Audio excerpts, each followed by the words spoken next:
Guys, Pastor Kevin, Bible in a Year, episode 1, 2, 3. How about that, Pastor James? That's right. 1, 2, 3. I'm dressed like a grown man today. Just saying. You're not still mad at me about that, are you? What? No, I'm just always mad at you. It's just First Chronicles 19 to 22 today, guys, and couple of big points in this today. So looking forward to it. So join us on inside to this broadcast. God bless you.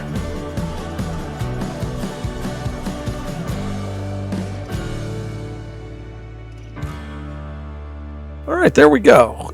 Bible in a Year, episode 123, First Chronicles 19 to 22. We're just joking. James and I have been wonderful. I mean, we are joking, aren't we? No, I'm not. But I would say, no, we've been friends since I was... Oh, gosh. 20... Yeah, it's almost 30 years now. That's crazy. Yeah, 21. I mean, I didn't like you at first. No. Not true at all. All right, let's talk First Chronicles 19 to 22. You know, off camera, we were kind of joking about this. And you had said, "Oh, I did a bunch of preparation for this, for this episode. Yeah, a little more time." And the thing about this is, I said, "Okay, so if you've done all this preparation," I said, "I'm going to defer to you some on this." Obviously, we both know these scriptures, but in terms of the context of your preparation, that's why I made my statement. Yeah. But then you said, "I'm not sure a lot of people know about chapters like this." So let me ask this kind of general question as we begin. And like, this is the obvious question. Why do people not know about First Chronicles 19 to 22? And why is it so important not to simply land in Genesis, Exodus, the Psalms, Proverbs, the Gospels? You see what I'm leaving? I'm leaving out a lot of the passages that people just are like, oh gosh, I'm not reading that, and they just kind of find those sections of the scriptures that they like. I mean, what's the importance of 19 through 22 First Chronicles, and why do you think people are jumping over? I kind of answered my own question there. I don't know if there's a definitive answer, right? I think it's multi-layered, of course. But I think we're usually just spoon-fed. And so I think some of that's on us as pastors at times. You know what I mean? I think in a general sense, I wouldn't say just specifically, but we are pastors, so we have to own some of that. We're not going to defer that. And I think, but yeah, I think it's just kind of where those who teach, I think that's where we live a lot when we teach. It is easier to teach around these sections.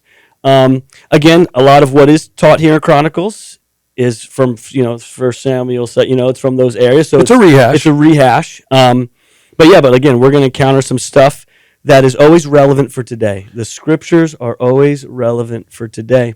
And so they should read for that reason, right? And we're going to talk about some of those things. How these principles, again, are bridged, we call that bridge scholarly, are bridged to the context of our day.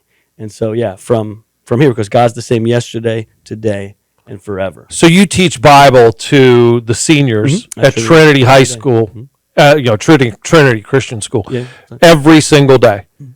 If you're teaching your students at Trinity from First Chronicles 19 to 22, what are you teaching them? Yeah, I mean, I'm going to talk about David's righteousness from chapter 19, where he shows kindness to the Ammonite king who takes over from his father. He shows he wants to send people over. It even just says that. He goes, I will deal kindly. This is verse 2, chapter 19. It says, now after this, Nahash the king of the Ammonites died, and his son reigned in his place. So his son comes up, and David said, I will deal kindly with Hanan, the son of Nahash, for his father dealt kindly with me. And so what could have been an opportunity, because here's a young and inexperienced king coming up, could have been an opportunity for takeover, right? To power, right, grab. David says, I'm going to deal kindly. We actually see, that is actually, by the way, I'm not to jump, but I think it is related. That is actually a thing we do see in David's life throughout when you talk about Mephibosheth. So, I mean, where David could have power grabbed and got revenge through the lineage of other kings, he doesn't do it. He shows, this is one of the traits of David that is a very positive It's one thing. of the greatest pictures of David's character. Yes. And so, and so I love that. And so, but David does send messengers, and of course, being young, being you, et cetera, to the Ammonites, to Hanan, to console him. Actually, to console him. Think about that. The princess of the Ammonites said to Hanan, "Do you think because David has sent comforters to you that he is honoring your father? Have not his servants come to you to search and to overthrow and to spy out the land?" So Hanan took David's servants and shaved them and cut off their garments in the middle at their hips and sent them away, which was a huge disgrace. Man's glory was his hair and his clothing. And of course, they do it at their hips as well. And they departed. And when David was told this concerning the men, he sent messengers to meet them. Notice, he's actually now going to console the men. I mean, there's just a lot of just goodness here from David, kindness and grace. For the men were greatly ashamed. And instead of David going like most kings would have been like, "Hey, that's your job, tough. That's just part of life. Suck it up, buttercup." And he says, and the king said, "Remain at Jericho until your beards have grown, and then return." Just again showing kindness, not letting them to be more disgraced within their own community. Just there's so much there. Again, just of David's just character here concerning this kind of thing. Yeah, but there you go. So what does that mean for us today? Because you got to bridge the context. That's just what scholars do. It's called inductive Bible study. You're bridging the context. And so the context today is, how do we relate to possible enemies, possible threats, even the assumption of a threat? Let me get them before they get me. Right? I mean, you go on and on about this stuff. So anyway, but yeah, so that's how you would bridge the context today. This is what God is revealing to us. But yeah. So when you're talking about this, and you talk about bridging the context between 1 Chronicles 19 and today, let's put one in the middle of the bridge. Yeah. Jesus comes in after the triumphal entry, goes in and looks at the temple, sees what's happening, goes back to the Mount of Olives, rests for the night, goes back into the temple, sits down in the temple, makes a whip in the temple, and then clears the temple. He's not reactionary. No, very intentional. 100% intentional with non-sinful, righteous judge anger. In your anger, do not sin. That's exactly right. Absolutely. And holds to the truth while calling others to the truth. And we see this here with David. He responds in the most Christ-like way by I mean, there's obviously a strike that happens after this. Oh yeah, because and he's and that's more defensive at that point. 100%. Because of what's happening from the Ammonites end. He doesn't fly off the handle. No, he could have been totally reactionary and he could have said, "Hey, we're going to get revengeful," but he just now it's like, okay, well, war's going to happen because that guy. I mean, the king of the Ammonites, Hanan, he says, "Oh, now I've made him mad, probably." And then again, there he is. He's just always taking this offensive. And and David just says, "Okay, well now I guess we're going to have to go to war." So he takes the right steps. You go through 20, the capture of Rabbah, war with the Philistines, and then you get to 21. Isn't that an interesting passage? One of my favorite passages in all. All right, let me read it, and then you can roll with it, and I'll jump in. 1 Chronicles 21.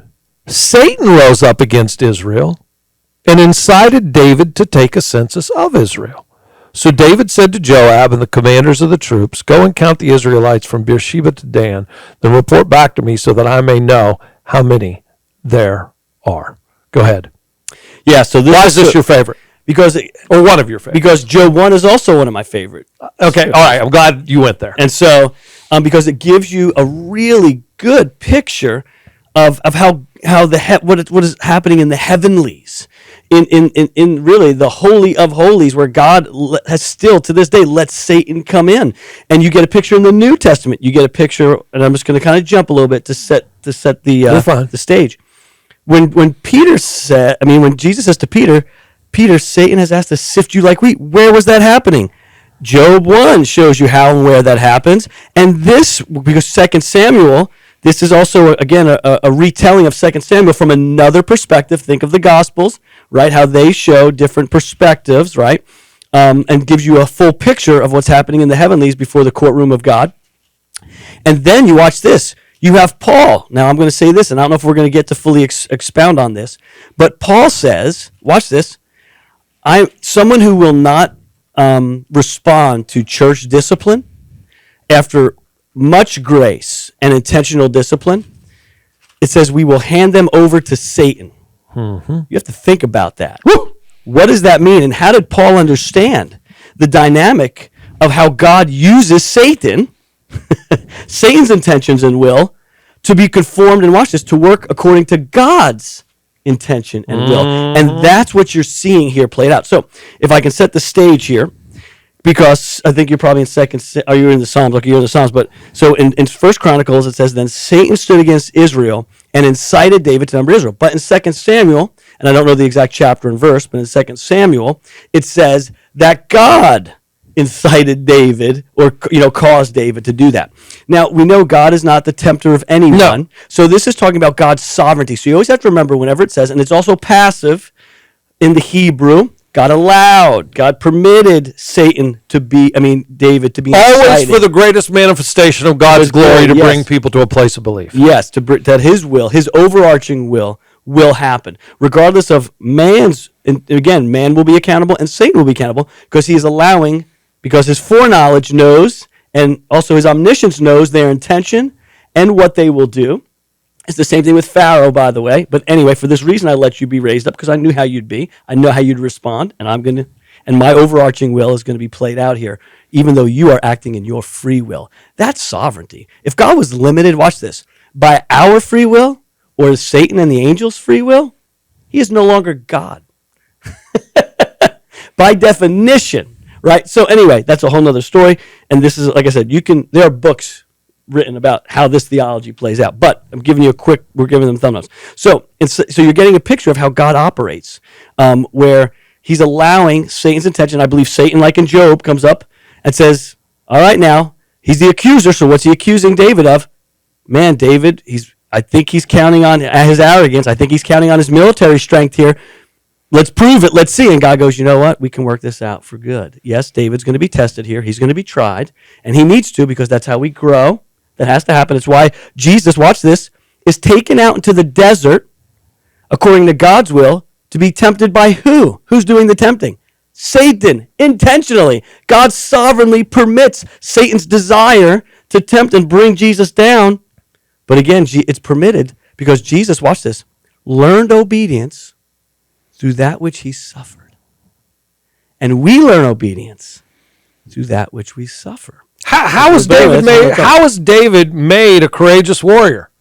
He didn't hit him on the head with a courageous wand. No. Nope. He sent him Goliath. Yep. Hardship. Yeah. That's what it is. Yes. He sent him Goliath. It's perfect. Yeah. So because of that, David does wind up falling into that temptation. Yeah. Remember, James also says we're only tempted by that which is in us. So obviously there was something there. Because remember, like, for example, I don't like chocolate ice cream. So Satan can come and nag in my ear all day. Not going to listen to it. That desire's not there. So it's not an issue. But if he says vanilla ice cream or affogato, and if you don't know what that is, or it's like let's I'll be tempted. How many times have you said golf became a temptation? Totally did. And yes, exactly right. There are times in terms of my life where I would rather be reading than spending time with my family. Yeah. And you got to put that to the side. I mean, I just got back from the beach. Yeah. All I wanted to do was sit there and read my book. And then you're like, I get to spend 24/7 with my wife. Yeah. I'm not married to this book. Yeah. So anyway, sorry. No, sorry. No, there's none of that's digress. All of that is good teaching. And so anyway, so that's what you see. And so David does number. Even Joab says, "What are we doing? Man, you shouldn't do this." And there are a couple of reasons why he shouldn't have done it. Number one, there's pride in the army. He's counting it to say how much our military strength. Another thing is in Exodus 30, we find out that whenever a census was supposed to be taken, there was a ransom that was supposed to be given up for the 20 years old and up that was also supposed to be given with it. So it was how he took it as well. So that's why Israel is also guilty, and that's why the punishment, the discipline, comes upon the people of Israel as well. But anyway, Go ahead. You go. So we're finishing up here. We're at the 15-minute mark. Yep. The scripture that I brought this out when David and I were talking about 1st and 2nd Samuel. Yeah. So it's Psalm 82. And you know this teaching. Yeah, sure. Elohim, Elohim. Yeah. Elohim, one of the names for God. Yeah. But Elohim, Yeah. which is beings that are created by God that are expressly spiritual. Yeah. Okay? They don't have flesh, so to speak. Okay? Like the angels. God presides in the great assembly. He renders judgment among the gods. It's Psalm 82, verse 1. So Elohim, God, presides in the great assembly. He renders judgment among the Elohim spiritually, exclusively spiritual created beings. But they're created. Yes. So it's Creator, Elohim, presides in the great assembly among the other created, exclusively spiritual beings. And that's what we read in the book of Job. And you're right, in the Gospel of Luke, Satan has asked for all of you that he may sift you as wheat. These are the conversations that we're not privy to. Well, even the Apostle Paul, thorn in my flesh. That's another one. Permitted. And God looking at him and saying, listen, man, my grace is enough for you. Strength is made perfect in your weakness. So it's all a developmental process. Yeah, and I love that the language is, and we got to end there. Yeah, we got to finish. The messenger of Satan was sent to me. That's the language Paul used about the thorn. It was a messenger.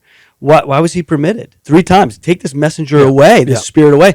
No, I'm allowing him so that because of all, Paul had these great revelations, and pride was, and he had to remember, I'm just flesh. I'm just man.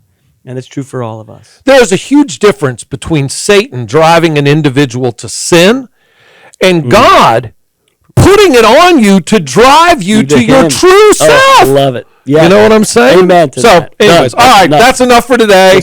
Guys, God bless you. We will see you tomorrow for further discussion of 1 Chronicles. God bless.